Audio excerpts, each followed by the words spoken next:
Hola a todos y todos, bienvenidos a al primer episodio de esta cuarta temporada de Entre Compas Podcast, que se nos adelantó porque don Donald Trump y los temas en Estados Unidos nos quisieron hacer trampa este año, así que vamos a arrancar un toque antes de lo previsto. Pero para hablar de este tema tenemos un invitado de súper lujo que lo voy a introducir ahorita. Se llama Alfonso Rojas Álvarez. Si no lo conocen, ahí en Twitter él es muy activo y siempre nos da información valiosísima de todo el acontecer político y algunos datos adicionales. Alfonso es actualmente candidato doctoral e investigador en políticas públicas y estadística en la Universidad de Texas en Austin, donde también completó una maestría en estadística y ciencias de datos. Anteriormente cursó su maestría en políticas públicas en la Universidad de California en Berkeley, con énfasis en econometría aplicada, y ha realizado estudios en gerencia tanto en CAE como en la Universidad de Harvard.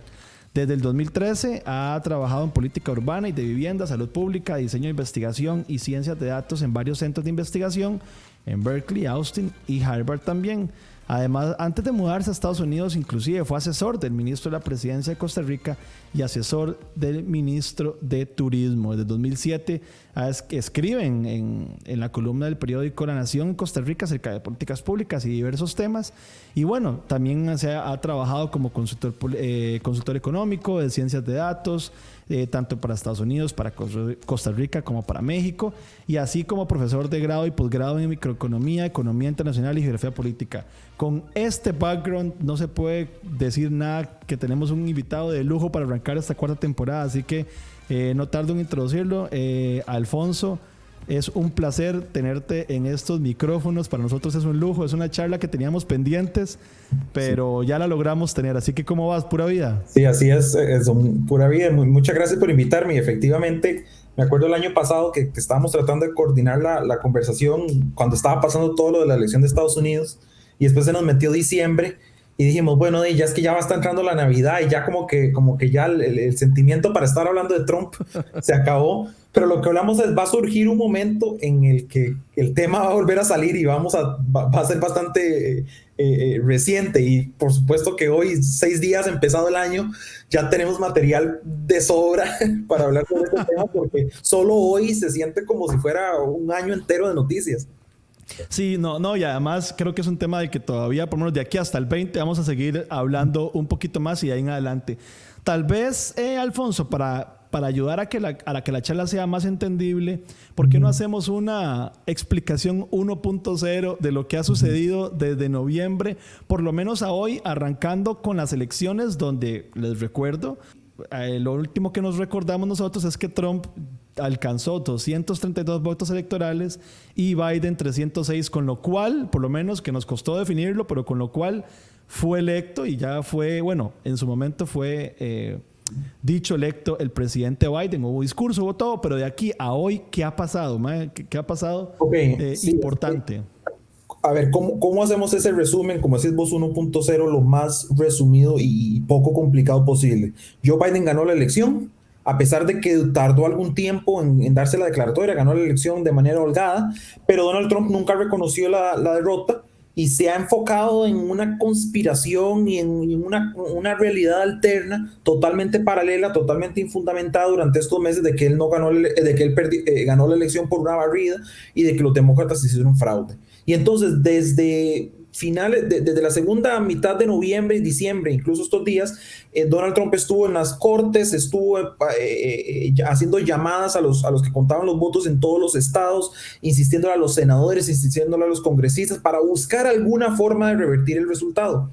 Sabemos que el presidente no tiene esa capacidad para hacerlo, y que los argumentos que presentaban en la corte más bien eran risibles. Es decir, los jueces, yo nunca había visto algo así. Es decir, yo no soy abogado ni leo muchísimas resoluciones judiciales, pero lo que decían los jueces decían cosas como: ustedes no han presentado ninguna evidencia, lo que ustedes están haciendo es un circo político sin ningún fundamento. Rechazaban las demandas de Trump y le agregaban una cláusula que decía: y no le permitimos volver a demandar por este mismo asunto, que es algo que yo desconozco que se podía hacer. Que se haya hecho tampoco. Sí, exacto. Y entonces, bueno, fracasó en todo eso.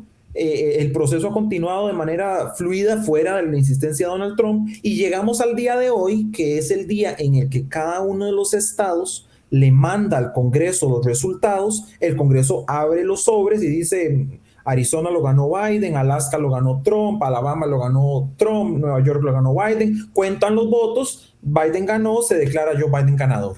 Y este proceso, lo que se ha generado una controversia es porque Trump insiste que el vicepresidente Pence puede simplemente decir: no, yo no voy a aceptar algunos de los estados. Lo cual por supuesto no tiene ningún fundamento, pero se ha generado esa controversia que llevó a lo que sucedió hoy. La analogía que a veces se utiliza para explicar o para ilustrar qué es lo que sucede hoy y cuál es el rol del vicepresidente y del Congreso es como cuando son los Oscar. Acuérdense cuando son los Oscar que van a anunciar el premio del ganador, sale, no sé, Brad Pitt y Anne Hathaway, salen con un sobre, abren el sobre y dicen quién ganó. El rol de Mike Pence y del Congreso hoy es como el de los actores que salen a leer quién es el ganador. Ellos no tienen absolutamente nada que ver en determinar, y si no les gusta, ellos no pueden decir: no aceptamos este ganador, hay alguna irregularidad. Entonces, a pesar de que es un asunto meramente procedimental, se convirtió en una batalla política y por supuesto Trump, agitando a sus hordas insurreccionistas y sediciosas, tomaron el Congreso hoy, generaron un caos nunca visto en este país, o por lo menos en 200 años no había habido algo similar desde la guerra con el Reino Unido. Y entonces suspendieron la sesión del Congreso por unas 5 o 6 horas mientras se resolvía el caos. Y aún más surreal que todo eso es que unas pocas horas después volvieron todos los senadores, se volvieron a sentar y ahorita en este momento todavía están dando discursos, están haciendo chistes, están aplaudiendo, están diciendo aquí, contando historias de cuando ellos eran jóvenes, en el mismo piso, en la misma alfombra donde todavía está la sangre de una persona que hace 4 horas le dispararon a muerte ahí. Es decir... Sí. Es algo nunca antes, digamos, creo que nadie se imaginó que íbamos a pasar por algo así completamente. No, sí, es decir, a 50 metros, hace 3 horas, había personas quemando, destruyendo el Capitolio de los Estados Unidos. Llevándose cosas, sacando chuches, tomando selfies en la oficina de la presidenta del Congreso, la speaker, que es el equivalente al presidente del Congreso. Es decir... Como decís vos, nunca se lo esperaba uno, pero es como esa contradicción en la que está uno siempre con la era Trump, en la que uno dice: nunca me imaginé que iba a llegar a esto, pero por otra parte, la verdad es que todo indicaba que iba a llegar a esto. Es decir, no es algo que sucedió de sorpresa y de la nada, es algo que se viene gestando desde hace años. En 2017, 2018, lo que sucedió en Charlottesville, cuando los neonazis salieron con sus antorchas, marcharon y mataron a una persona también, y Donald Trump salió a defenderlos, a decirles que eran buenas personas y que ellos eran personas que lo que querían era defender el país. Es decir, ya sabíamos lo que iba a pasar. Incluso el mismo Donald Trump lleva semanas anunciando lo que iba a suceder hoy. Hoy mismo, en los discursos, en medio de la manifestación, el hijo de Donald Trump, Eric, creo que son lo mismo, entonces ni siquiera cuenta cuál es cuál. Pero salió diciendo: los vamos a ir a buscar, senadores, ustedes van a pagar lo que están haciendo hoy. Rudy Giuliani retó a un duelo a los que se lo ponen. El mismo Donald Trump salió y les dijo: yo voy a ir con ustedes caminando hasta el Congreso, vámonos. Y pasó todo eso, se envuelve la policía, la Guardia Nacional, los gobernadores de todos los estados, la policía, la alcaldesa, sucede todo, y unas pocas horas después ahí están en este momento todavía discutiendo como si no hubiera pasado nada. Es decir, es realmente surreal, es realmente increíble. Alfonso, una duda. Hay gente tal vez en el país que obviamente estamos acostumbrados a otro tipo de democracia, sí, que tal vez no tiene claro este rol que acabas de describirnos del Senado, de esta famosa Cámara Alta, digamos, que tiene Estados Unidos. Y a mí me gustaría tal vez que habláramos un poquito de eso, de lo que pasa, porque yo tengo entendido, perdón si estoy diciendo una incoherencia o algo que está inexacto, pero el pueblo de Estados Unidos literalmente no elige directamente al presidente. Eligen a un elector, yo no sé si decir la palabra correcta para utilizarlo, sí. Y ellos son los que nos acabas de contar, son los que llegan hoy, que es el día que supuestamente pasa esto, como decís vos, como los Oscars, abren los sobres de las votaciones que ya todos sabemos cómo fue, y ellos son los que dan como por elegido al presidente y lo reiteran. Nada más entonces para explicar un toque, ¿qué es ¿qué es el Senado? ¿Por qué es tan importante? Y yo sé que lo acabas de explicar, pero me encantaría que pudiéramos hablar de por qué es importante esa Cámara Alta en el gobierno de Estados Unidos para que la gente entienda por qué se armó este desmadre hoy, digamos. Sí, ok, vamos a ver. Lo primero que es importante destacar es que lo que sucedió hoy no fue solo en el Senado, fue en las dos cámaras, porque es lo que se llama una sesión conjunta, que sucede cuando se certifican los resultados de la elección, cuando el presidente da el discurso ante el Congreso, y en otras pocas ocasiones se hace lo que se llama una sesión conjunta. Bueno, la inauguración del presidente también se hace en una sesión conjunta. Pero entonces vamos por partes. Entonces, sí, lo que dijiste de cómo funciona el colegio electoral, en realidad lo dijiste de manera precisa. La gente no vota directamente por el presidente, sino que por cada estado votan por quién vota, por decirlo así, los colegios electorales de ese estado. Entonces, cada estado, a partir de su tamaño de población, tiene, por decirlo así, un número, y ese es el número de votos en el colegio electoral que tiene cada estado. Entonces, la gente lo que vota es por quién va ese número de colegio electoral. Después, todos esos estados, a partir de su tamaño, van bueno, en realidad no van, simplemente todos los estados hacen una votación, cada uno de ellos, y envían el resultado al Congreso. El Congreso abre los votos y entonces certifica el ganador. Entonces, ese es más o menos el proceso del sistema político de Estados Unidos, que a la hora de la hora, es decir, sí, ellos no votan por el presidente, votan por el colegio electoral, como vos lo dijiste, por los electores, pero en realidad lo que vos tenés que hacer es ganar el estado. Es decir, si ganas el estado, si California lo gana Joe Biden, indistintamente de si los electores van o quiénes son esos electores o cuál es el proceso, California es de Joe Biden. El elector no puede cambiar esa... Sí puede, pero no sucede. Sucede. Es decir, sucede en casos más anecdóticos que otra cosa. Por ejemplo, en el 2016, como ya sabían que la elección estaba definida, no sé, una persona levantó la mano y dice, yo voy a votar por el chunche. ¿Me explico? No, pero no es algo que afecta el resultado, sino que es algo más que hace por el símbolo. En esta elección no hubo ninguno que no votó por el candidato del estado que ganó. Entonces sí pueden hacerlo. Hay sanciones en los estados para quienes lo hagan, pero en realidad nunca los judicializan, porque no es algo que nunca haya tenido efecto relevante en la política o en la elección del presidente. Y además que las personas que ganan, cuando California, digamos, lo gana los demócratas, son los demócratas los que eligen quiénes son esas personas.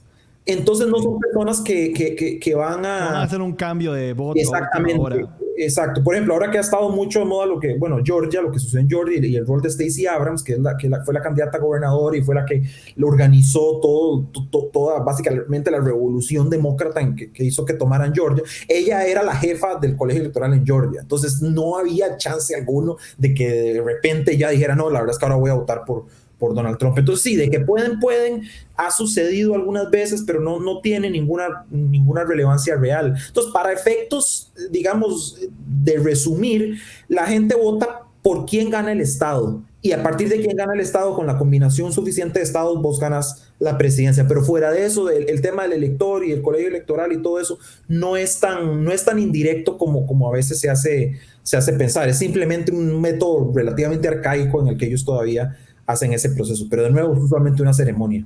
Eso que mencionas de Georgia, a mí también, bueno, vos conocés mejor que yo, el Senado se elige cada 2 años, tengo entendido, ¿verdad? ¿Tienen votaciones cada 2, más o menos, por ahí, o estoy equivocado? Sí.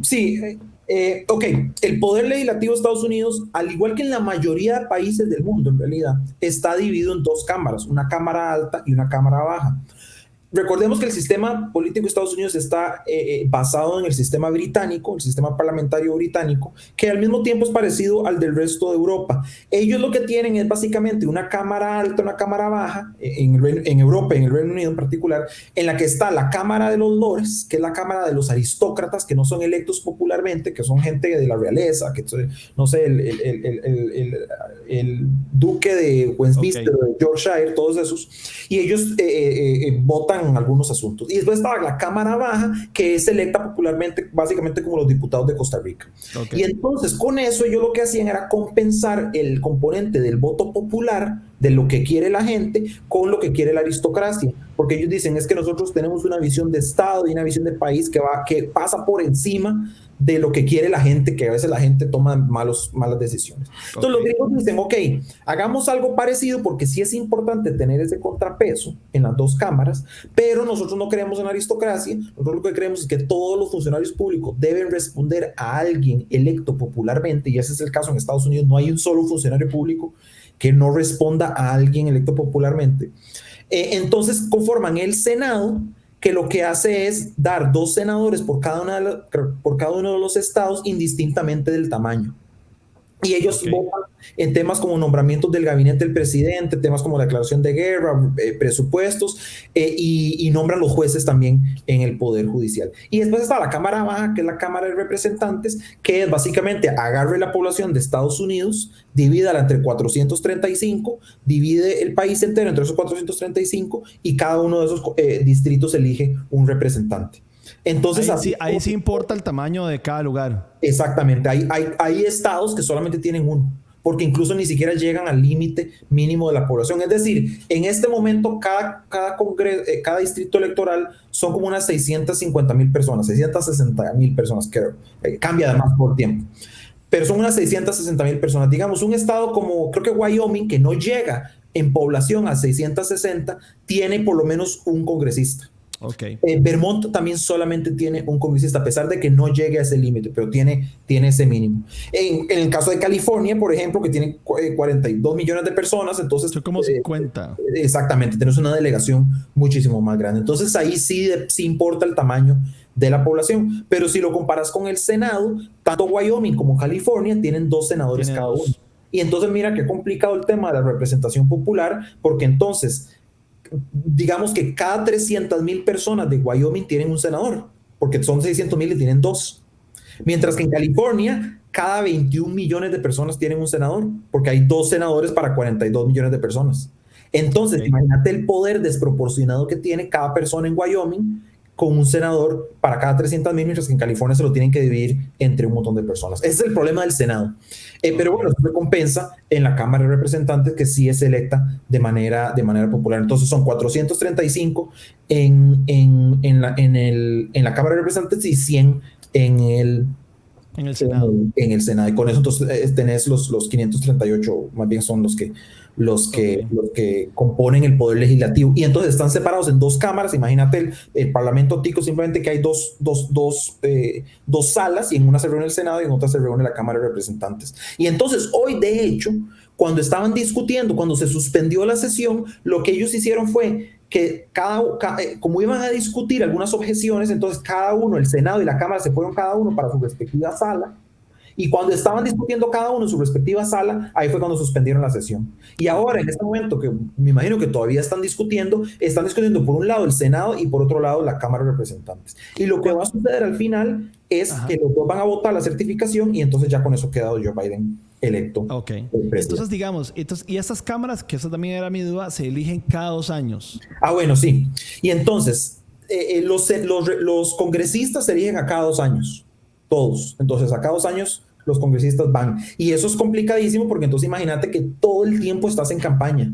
Todo el tiempo estás en campaña. Entonces, es demasiado corto el periodo. Exacto. Y el Senado se elige a cada 2 años, pero solamente una tercera parte del Senado. Entonces, es decir, cada senador se elige por 6 años. Pero a cada 2 años hay una tercera parte del Senado que se elige. Entonces, que se cambia. Exacto. Entonces, digamos, estamos Edson, Alfonso y no sé, Donald, ¿verdad? Entonces, los 3 somos senadores. Vos te elegiste en 2018 hasta el 2024. En 2020 me elijo yo hasta el 2026, y en 2022 se elige Donald hasta el 2028. Como para generar una rotación. Exacto. Entonces, hubo una elección a cada 2 años, pero cada uno de ellos se elige por 6. Y entonces le da más libertad a cada senador de no responder necesariamente a las dinámicas electorales, porque además, si se eligieran a cada 4 años, el periodo coincidiría en algunos casos con el del presidente. Y la idea es que el senador tenga una visión un poco más allá de la política electoral, mientras que el congresista está siempre todos los días en el proceso electoral de... Alfonso, y en ese tema de estos 100, porque todo ese tema de Georgia que ha estado muy o sea, hoy hemos pasado todo el día leyendo y viendo eso. Tengo entendido que entonces son 100, ¿verdad? Obviamente casi siempre se dividen ahí cercanito, 40 y algo. Pero, ¿cuál es el rol del vicepresidente en ese Senado? Creo que es ahí donde cumple un rol. Tengo entendido, y vos me corregís, que es un tema de un rol del un voto más uno en caso de desempate y cosas así. Por eso es que Georgia ha sido todo un tema ayer y hoy. Tal vez nos puedes explicar un poquito qué es este tema tan importante de Georgia. Sí, a ver, el vicepresidente de Estados Unidos es el presidente del Senado, pero su única función, aparte de moderar el debate a veces, es un voto de desempate. En caso de que haya un empate, el vicepresidente puede votar. No es un voto adicional, es un voto solo de desempate. Entonces, por ejemplo, imagínate que una elección quede 55-45, el vicepresidente no agrega uno más, entonces no son 56-45. Es que en caso de empate, el vicepresidente dice, bueno, se vota, sucede esto. Entonces, por eso es que depende mucho de quién tiene la mayoría, y por eso es que se habla de que cuando usted controla la Casa Blanca, con 50 senadores, usted tiene mayoría. Porque si sus 50 senadores votan, lo más que puede pasar es un empate y el vicepresidente camina de la Casa Blanca al Senado, vota desempate y se devuelve y pasó la ley. ¿Qué es lo que está sucediendo ahorita? Lo que va a suceder a partir del 20 de enero, sí. Ok. Entonces, lo que sucedió con la elección de ayer de Georgia es que los demócratas obtuvieron suficientes escaños para tener exactamente 50. Y una vez que ganan la Casa Blanca, el 20 de enero, entra Kamala Harris y en caso de un voto de desempate, ella lo emite. Claro, eso tiene mucha tela que cortar porque ahora, esto es lo que va a suceder, eso. Hay senadores demócratas que se van a aprovechar de eso, en particular uno que se llama Joe Manchin en Virginia Occidental, y entonces él va a decir, pero ¿quién dice que ustedes tienen los 50 votos garantizados? Total. No, yo quiero carreteras para mi estado y yo quiero una base militar para mi estado, y va a empezar a argumentar lo que sea para que le den concesiones y si no, él no vota. Entonces, ahí es donde hay mucho proceso de negociación, me imagino, también. Sí, exacto. Los demócratas van a tener que darle todo a Joe Manchin, porque si no, entonces no les va a alcanzar ese voto. Y es un senador demócrata que está en un estado muy republicano. Es decir, los senadores demócratas de California o de Nueva York no pueden hacer eso porque lo sacan los electores, porque la gente en California y Nueva York es muy demócrata. En cambio, el senador de Virginia Occidental puede argumentar con razón, mire, yo necesito traer cosas a mi estado o vamos a perder la elección. Total. En California nunca va a pasar, pero en Virginia sí, en Virginia Occidental. Entonces, sí, lo que va a pasar es que entonces ahora él y algunos otros senadores también que están en una posición más o menos ahí en la mitad, van a poder negociar. Pero en caso de que eso suceda, porque son negociaciones, digamos, amigables, pues son del mismo partido y es lo que le dicen, mira, dame algo razonable y yo soy razonable, somos del mismo equipo.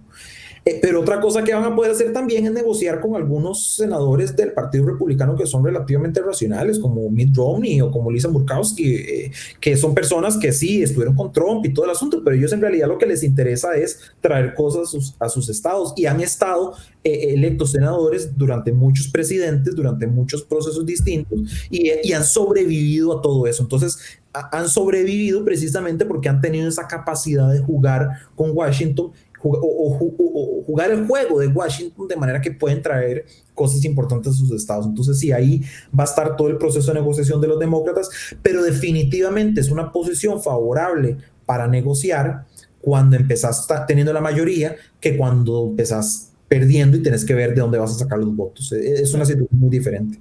Eso te iba a preguntar, ¿qué sigue de aquí al 20? O sea, ¿cuáles son tus expectativas? Yo sé que, o sea, primero que nada, a nivel social, ¿qué se siente vos que estás allá?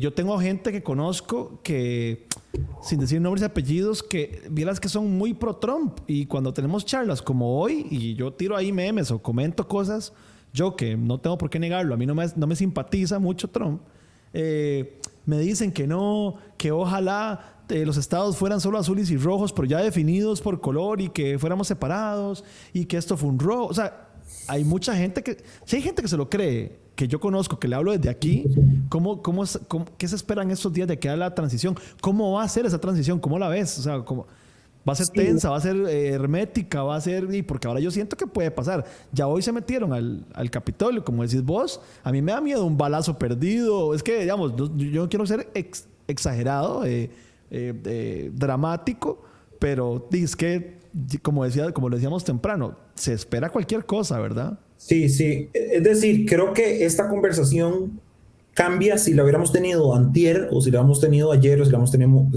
estamos teniendo hoy, porque lo que sucedió hoy es decir, si hace 2 días hubiéramos tenido una conversación y vos me decís que es lo peor que puede pasar, posiblemente lo que yo hubiera dicho es, mira, yo me imagino que tal vez Donald Trump en algún momento agarre una horda de sus seguidores, los pidan invadir el Congreso y terminen, no sé, matando a alguien o suspendiendo alguna sesión en el Congreso o pasando algo, un intento de golpe de Estado, una insurgencia civil sangrienta.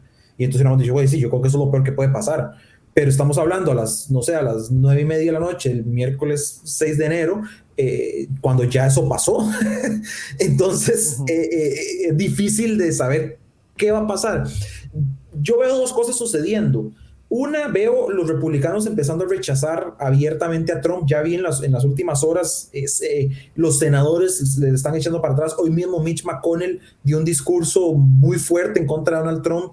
El equipo de Donald Trump en la Casa Blanca está renunciando. Mike Pence se le vino se le salió del canasto. Además que con la derrota de ayer ya los republicanos se están dando cuenta de que tal vez Donald Trump no nos sirve tanto. Ellos estuvieron con él mucho tiempo y lo defendían y le hacían el jueguito porque le tenían miedo. Porque tenían miedo que un ataque de Donald Trump, un tuit de Donald Trump en contra tuya te mata. Figuradamente, políticamente. Bueno, ya ahora ni siquiera se sabe. Pero ahora ya como que le están perdiendo el miedo. Entonces yo siento que están empezando a echarse para atrás. La gran mayoría de senadores, ahora en los discursos que estaba viendo, están rechazando la violencia, están diciendo que esto fue incitado por Donald Trump, que están hablando de remover a Donald Trump de la oficina, de la presidencia, aunque dudo que suceda, pero solo eso ya va indicando que el rechazo universal de lo que sucedió hoy más bien va a seguir disminuyendo la cantidad de gente que está dispuesta a seguir haciendo lo que sucedió hoy.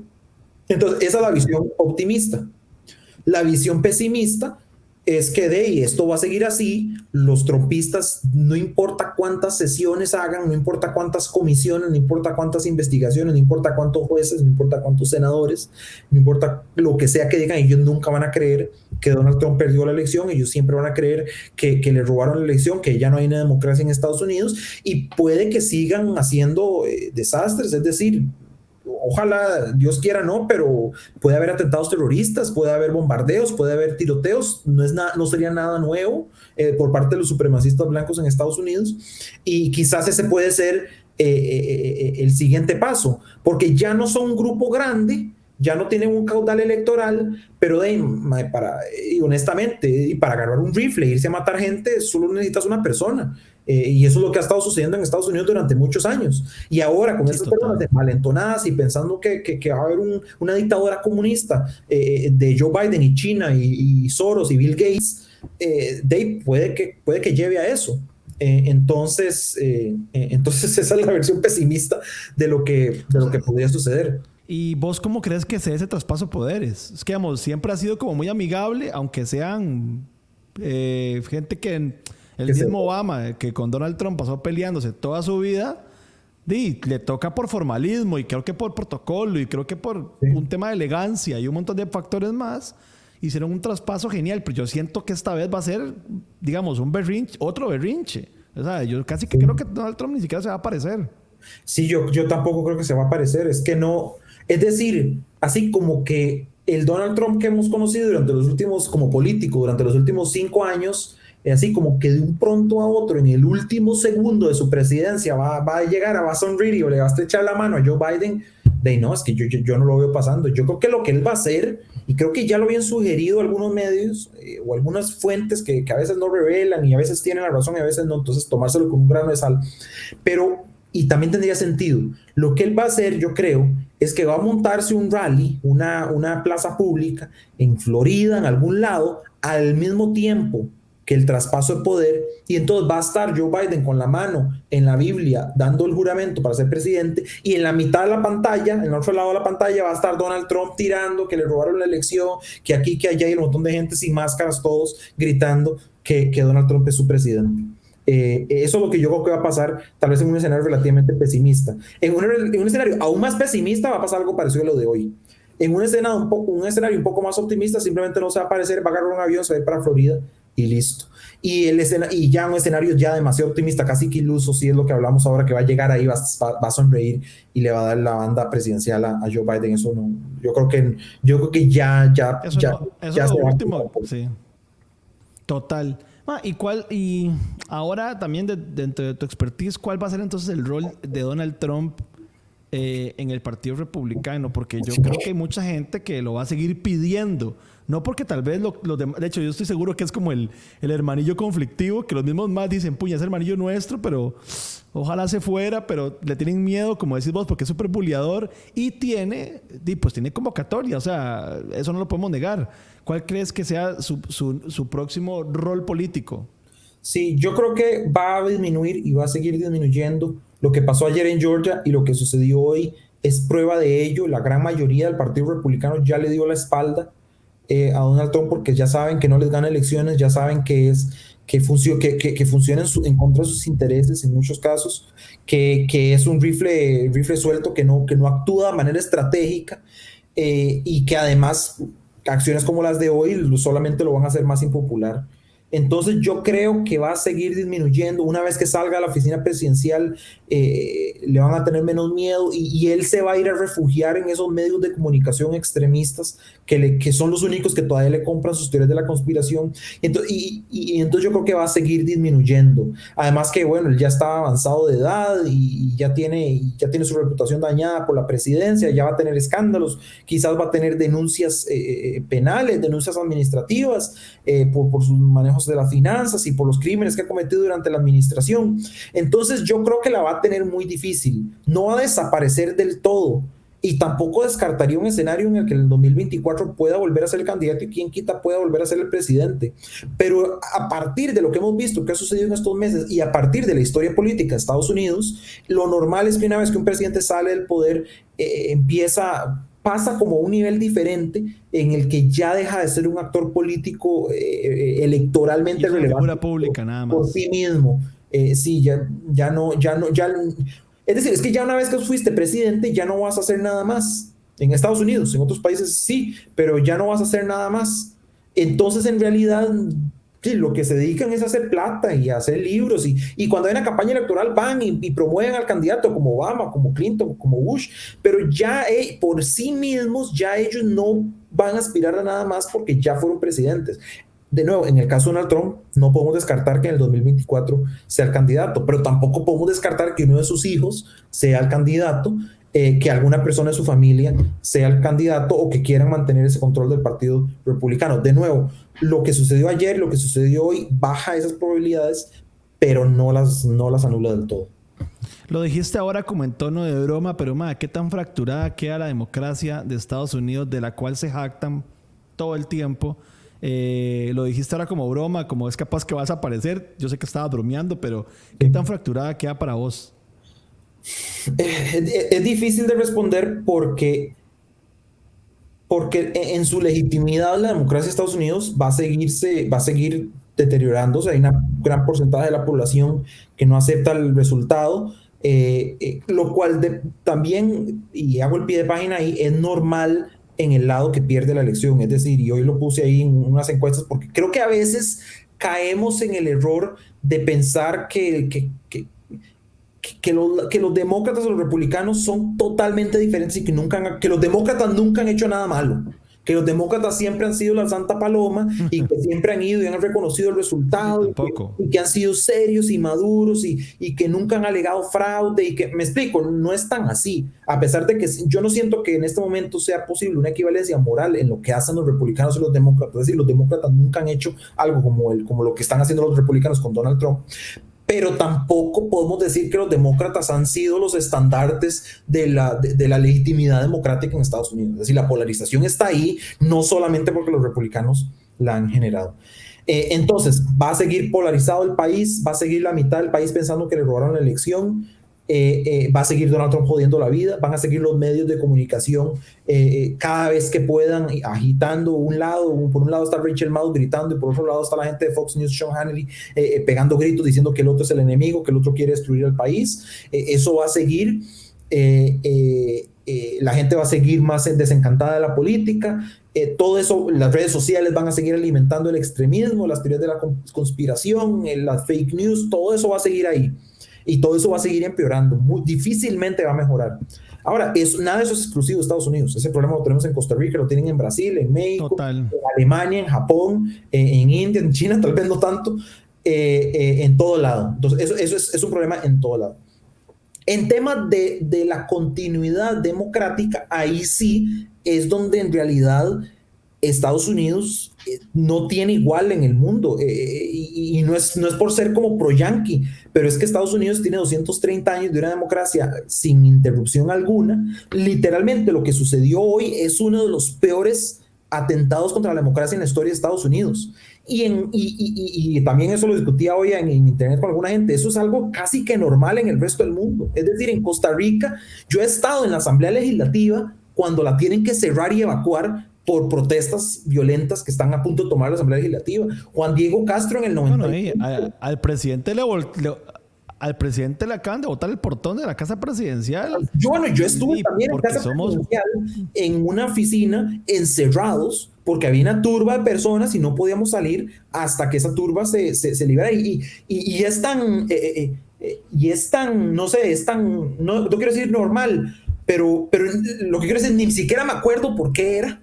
Es decir, porque era algo tan común. Creo que eran los sindicatos que querían algún aumento o algo por el estilo. Y es algo tan común que en realidad uno dice, es terrible y es muy malo para la democracia y todo el asunto. Pero bueno, ese día a las 11 de la noche me fui en el carrito para la casa y el día después a las 8 de la mañana estaba de vuelta en la oficina. Es decir, no pasó nada. Lo mismo pasa en México, lo mismo pasa en Brasil, en Guatemala, en Europa pasa todo el tiempo. Es decir, es muy extremo lo que sucedió hoy para Estados Unidos, porque siempre ha sido que Estados Unidos aquí y allá, pero en realidad no es así como que una ruptura de la democracia, no es un golpe de Estado, como dice mucha gente. Entonces, que esto sea lo peor que ha pasado, qué sé yo, desde la guerra civil, desde el 1865, lo que es una muestra de lo fuertes que son las instituciones de Estados Unidos, y que tras lo que haya pasado hoy, 5 horas después estén los senadores de vuelta haciendo exactamente lo mismo que estaban haciendo antes, y que los votos van a ser certificados más fácil, y ya para este momento están certificados, porque no estoy viendo el televisor, pero estaban a punto de votar. Es una muestra de la fortaleza, que haya un presidente que controla el ejército, que tiene códigos nucleares y que tiene la mitad del país armado en casi que una milicia, que no reconocen el resultado electoral, y que lo peor que ha pasado es lo que sucedió hoy.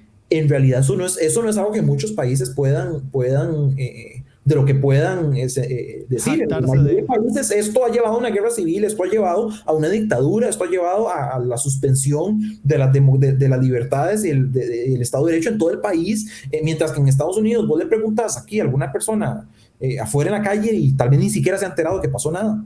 Entonces, por esa parte, Estados Unidos tiene una democracia muy, muy sólida, tiene instituciones muy, muy sólidas, que los mismos republicanos, que los mismos secretarios de Estado, gobernadores, que le han lamido las botas a Donald Trump por años, ahora están siendo los defensores del sistema. Habla muy bien de los funcionarios públicos y de la vocación que tienen esas personas de proteger el país por encima de una persona. Entonces, bueno, está lo bueno y está lo malo, y yo creo que en estos contextos, incluso un día como hoy, hay que tener mucho cuidado con esas grandes afirmaciones, pero si algo sabemos de lo que ha sucedido en Estados Unidos durante tantos años, que es una democracia muy fuerte, pero al mismo tiempo que está en un proceso franco de deterioro y de polarización, de la que van a tener que salir, o si no, puede que sí lleve en el largo plazo a algún tipo de conflicto más grande.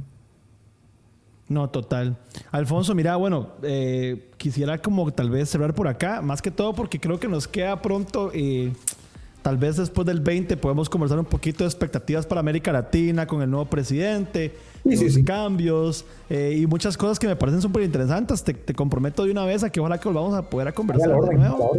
Y por ahora muchas gracias. Esta fue una charla súper rica, entretenida, se nos fue rapidísimo y creo que estuvo muy rico el tema de poder entender un poquito mejor tanto los procesos, las elecciones y bueno, y tu posición y criterio experto acerca de cómo ha sido el proceso de estas 24 horas que han sido todo conflictivas, que esperemos que al colgar y darle stop a esta grabación ya tengamos noticias de que todo se está normalizando de mejor manera. Un abrazo. Sí. Y quien quita y es peor, más bien. Es peor. No, muchas gracias de verdad por la invitación. Te agradezco mucho porque este tipo de espacios me parecen súper valiosos y me parece que aunque a veces suena como cliché, pero esta es la forma en la que la democracia funciona, ¿verdad? Tener discusiones y conversaciones sobre estos temas. Pero obviamente están más que invitados todos a que nos escriban, nos pregunten cualquier cosa. Alfonso acaba de comprometerse a que nos ayude a responder. Y si no, también teníamos pensado que pronto, por ahí del 20, despuesitos por ahí, podríamos tener otra charla y discutir acerca de expectativas y todo el tema de un país que nos afecta tan directamente que creo que es importante que lo tengamos mapeado y siempre, como siempre en el podcast hacemos a un tono más informal, más de que la gente lo comprenda bien, porque la idea es, como dice Alfonso, construir para que en el futuro estas charlas sean pues más amenas y más seguidas. Así que Alfonso, de nuevo, muchas gracias. Muchas gracias. Nos vemos pronto, ojalá. Y bueno, y suerte con todo. Nos estamos hablando. Pura vida. Buenas noches, eso. Gracias. Pura vida. Buenas noches. Chao.